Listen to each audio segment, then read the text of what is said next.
Please आप लोग अपनी मेहनत को कम मत करिएगा, मैं लिटरली बता रहा हूं, एक थोड़ी सी प्रैक्टिकल चीज बता रहा हूं।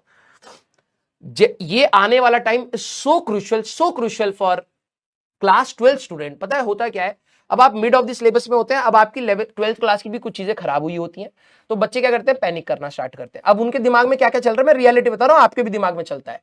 आपको रहता है यार 11th तो मेरी खराब थी, मैंने सोचा था इस बार 11th इंप्रूव करूंगा थोड़ा थोड़ा सा, और 12वीं खराब नहीं होने दूंगा। अब उनको मिड ऑफ दी 12th में आकर के उनको समझ आता है, क्योंकि स्टार्टिंग में तो जोश होता है, वो एक्सेप्टेंस ही नहीं होती कि यार चीजें 100% अचीव नहीं करी जा सकती। आपके कई कई बार डीपीपी छूटेंगी, कई बार क्लास छूटेंगे, कई बार टेस्ट छूटेंगे, कई बार कम प्रैक्टिस होगा, कुछ टॉपिक नहीं समझ आएंगे, कोई मैं भी भगवान थोड़ा ना हूं। अब मिड ऑफ द सिलेबस में आकर के ये सेल्फ रियलाइजेशन बीच बीच में बच्चों को आना स्टार्ट होता है। अब उनको क्या रहता है यार, अब तो यार 3-4 महीने के बाद तो प्री बोर्ड्स है, और जेईई मेंस जनवरी में अटेम्प्ट होने वाला है। अभी 1.5 महीने के बाद आप ये समझना, जैसे आपका फॉर्म आया, अक्टूबर के एंड तक मोस्टली आ जाता है, अपने आप डिप्रेशन की लहर फैलेगी, अपने आप। बोलने की भी जरूरत नहीं है, कोई बच्चा किसी से बात भी नहीं करेगा। मैं चाहता हूं कि जिस दिन आपका फॉर्म आएगा ना, उस दिन यू शुड फील कॉन्फिडेंट कि चलो यार मैं इसी एग्जाम की तैयारी कर रहा था, गलतियां हुई हैं मेरे से, लेकिन मैं यहां से और इंप्रूव कर ले जाऊंगा, अभी भी मेरे पास समय है, मैंने अपने आप को पहले ही संभाल लिया था। ठीक है, प्रॉब्लम यह है बच्चे अब यहां से सोचते हैं 11वीं हाथ से जा चुकी थी, मुझे 11वीं इंप्रूव करनी थी, और 12वीं भी मेरी परफेक्ट नहीं है, और परफेक्ट होती भी नहीं, वो अपने आप को एक गड्ढे में डाल लेते हैं। यहां से पता क्या होता है, 20-25 दिन का प्रॉपर फेज आता है जहां आपको पढ़ने का मन नहीं करेगा। कई बच्चों का आ चुका होगा, कई बच्चों का आने वाला होगा, कई बच्चों का भी बस चल ही रहा होगा। 20-25 दिन आपके ऐसे होंगे जहां पर आपको लगेगा यार क्या ही फायदा होता है पढ़ लिख करके, कितना ही लोग आईआईटी में पहुंच, वो हर चीज पर डाउट करेंगे। 20-25 दिन उस फेज से जब वो गुजरते हैं, तब उनको रियलाइज होता है यार मैंने बहुत समय बर्बाद कर दिया ये फालतू की बकैती करके, एट द एंड तो मेरे को भी एग्जाम देना ही पड़ेगा, एक कॉलेज में जाना है, एग्जाम तो देना पड़ेगा, पास तो होना पड़ेगा। और फिर जब वो उधर से निकलने की कोशिश करते हैं, तब उनको रियलाइज होता है यार कि मैं जितना टाइम अपना यूटिलाइज कर सकता था वो भी जा चुका है। इसीलिए मैं कहता हूं कि आप इमोशनल फ्रंट अपनी तैयारी में ना फॉर द टाइमिंग हटा लो।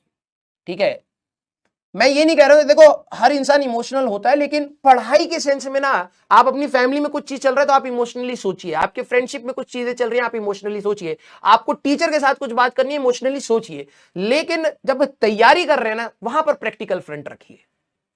लिटरली बता रहा हूं, आप 20-25 दिन के बाद आपके अंदर ये गिल्ट होना स्टार्ट हो जाएगा, यार मैंने ना यार 20 दिन और बर्बाद कर दिए, एक चैप्टर तो कम से कम पढ़ ही लेता। एंड दैट गिल्ट मोड जब स्टार्ट होता है, तब आती है बवाल। वो आपके फॉर्म भरने के आसपास जब होता है ना, तब आप फुल ऑन क्रैश मोड में होते हो। और मैं आपको बता रहा हूं, करा जा सकता है, लेकिन बात है आप अपने आप को मनाना पड़ेगा। ऑल ओवर इंडिया के बच्चे इसी जोन में जाते हैं इस टाइम पर।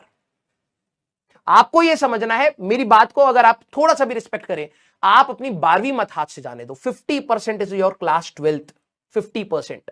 हाँ, 11th को इंप्रूव करने के लिए समय चाहिए होता है, वो आपको क्रेव आउट मतलब कार्व आउट करना पड़ेगा। ठीक है, क्योंकि ऑब्वियस सी बात है, आप जनवरी से लेकर के मार्च तक प्रॉपरली आप इंगेज्ड हैं। आप ड्रॉपर्स के साथ, अब मैं आपको जाते जाते जल्दी से एक चीज बता देता हूं, ड्रॉपर्स के बच्चों का क्या है, अभी सिलेबस स्टार्ट हुआ, अभी वो 11th पढ़ना स्टार्ट कर रहे हैं। तुम्हें लगता है यार वो तो एक बार पढ़ चुके हैं और वो लोग तो हमसे आगे हो जाएंगे। वो आगे तब होंगे जब तुम होने दोगे। उनके पास पता है कितना कम टाइम होता है, 6-7 महीने के अंदर रिगरसली 11th एंड 12th वो लोग भी पक जाते हैं भाई। पिछले साल जब मैं प्रयास ले रहा था, बच्चे बिल्कुल पक जाते हैं, 4 बजे तक तो भाई साहब हाथ पांव फूल जाते हैं उनके, सर सुबह से पढ़ रहे हैं। अब बात आपको यह समझनी है, उनके लिए भी स्ट्रगल है, आपके लिए भी स्ट्रगल है, आपके लिए टाइम मैनेजमेंट का स्ट्रगल है, उनके लिए तो भैया बहुत सारे, उनके ऊपर एक फियर ऑफ फेलियर का भी एक प्रेशर होता है कि यार एक बार मैंने ड्रॉप लिया है, पेरेंट्स को कन्विंस करा है, इस बार नहीं हुआ तो क्या होगा। तो वो एक अलग माइंडसेट है, आपका अभी अलग माइंडसेट है। तो प्लीज अपने आप को गड्ढे में मत डालिए।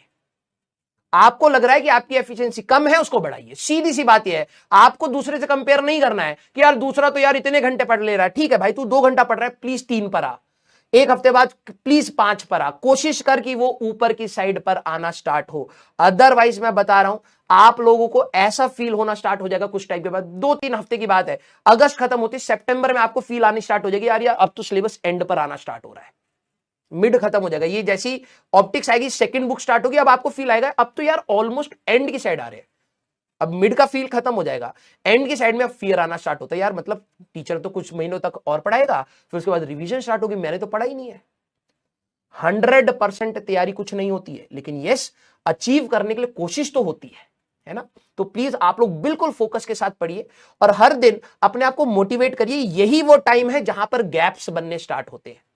बहुत अच्छे बच्चे जो स्टार्टिंग में बहुत मोटिवेटेड होते हैं, धीरे धीरे या तो कम्युनिकेशन नहीं करते हैं टीचर के साथ, या कुछ भी कहिए, मैं बहुत सारे रीजन हो सकते हैं, सबके अपने अपने अलग जेन्युइन पर्सनल रीजंस भी हो सकते हैं, जिसको मैं डिस्कार्ड नहीं कर रहा हूं। मैं ये नहीं बोल रहा हूं कि यार ऐसा कोई रीजन नहीं हो सकता जिससे आप तुम पढ़ाई छोड़ दो, हो सकते हैं, कई सारे हो सकते हैं, मैं किसी को डिस्कार्ड नहीं कर रहा हूं, बट मैं ये कह रहा हूं थोड़ा सा प्रैक्टिकल फ्रंट पर आइए, क्योंकि आपको एग्जाम देना ही है।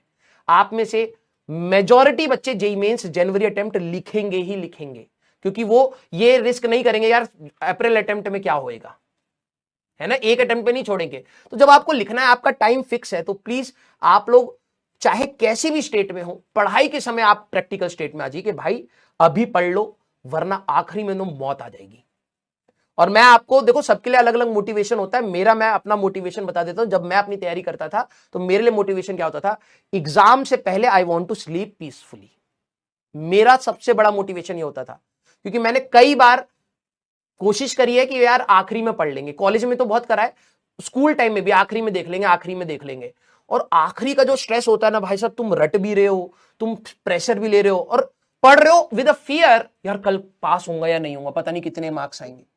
यार उस 2 कौड़ी की हालत में क्यों आना यार, कितना एंग्जाइटी, कितना मतलब स्ट्रेस होता है। अभी से कर लो ना थोड़े से एफर्ट्स, एटलीस्ट एग्जाम से पहले। मैं ये कह रहा हूं स्ट्रेस होगा, लेकिन उस लेवल का नहीं होगा जहां पे तुम्हें ये फियर होगा यार मेरा सिलेबस ही पूरा नहीं हुआ है। यस, मेरे लिए सीधा एक टारगेट होता था यार, मैं एग्जाम के पास वाला stress I don't want to bear it. वो बहुत ज्यादा होता है, बहुत ज्यादा दिमाग खराब हो रहा होता है, बहुत ज्यादा कंपैरिजन हो रहा होता है, घर वाले भी कर रहे होते हैं और तुम भी खुद कर रहे होते हो। तुम AITS दे रहे होगे उस समय, तुम्हारे भी मार्क्स ऊपर नीचे फ्लक्चुएट करेंगे, तुम्हारी इमोशंस भी ऊपर नीचे होंगे। तो उस स्टेट में अपने आप को मत डालो, मैं सीरियसली कह रहा हूं, अभी से मेहनत करो। हाँ, लॉन्ग टर्म में आपको थोड़ा सा अपने आप को कंसिस्टेंट रखने में दिक्कत आएगी, लेकिन बिलीव मी आखिरी के 10 दिन भाई तुम उतने एंग्जाइटी और डिप्रेशन और स्ट्रेस में नहीं रहोगे, and that is very important, very important. Clear है क्या? यस। हाँ, यहां से बहुत अच्छी तरीके से सिलेक्शन लिया जा सकता है। The only thing which matters is your consistency. आपके अच्छे दिन भी आएंगे, बुरे दिन भी आएंगे, किसी दिन आप बहुत अच्छा पढ़ोगे, किसी दिन आपको कुछ नहीं समझ आ रहा होगा, कुछ नहीं होगा, and that is quite normal. YouTube पे जनरली ये चीज बना दी है कि आपका बैकलॉग है तो आप खराब हो गए, आपका ये, दिस इज क्वाइट नॉर्मल। जिसने भी जेन्युइनली पढ़ाई करी होगी ना, उसका बैकलॉग बना होगा, मेरा भी बना। कोई एक टीचर पूछ लेना आप, जिसने भी पढ़ाई करी होगी उसको चीजें नहीं समझ आई होंगी और उसके लिए बैकलॉग बना होगा जब वो स्टूडेंट रहा होगा। टीचर वाला ज्ञान मैं नहीं देता हूं कि भाई ये तो आसान है, ये तो वो है, नहीं। बच्चे के फ्रंट पर ये कठिन है, ऑब्वियस सी बात है। मेरे को भी बहुत ज्यादा कठिन, मैं तो बहुत सारी चीजें छोड़ के चला गया था, मेरे को नहीं समझ आता था, ठीक है। वो तो अब मैं पढ़ाता जा रहा हूं तो चीजें अब समझ आ गई हैं, समझ रहे हो, मैं भी भगवान थोड़ा ना हूं।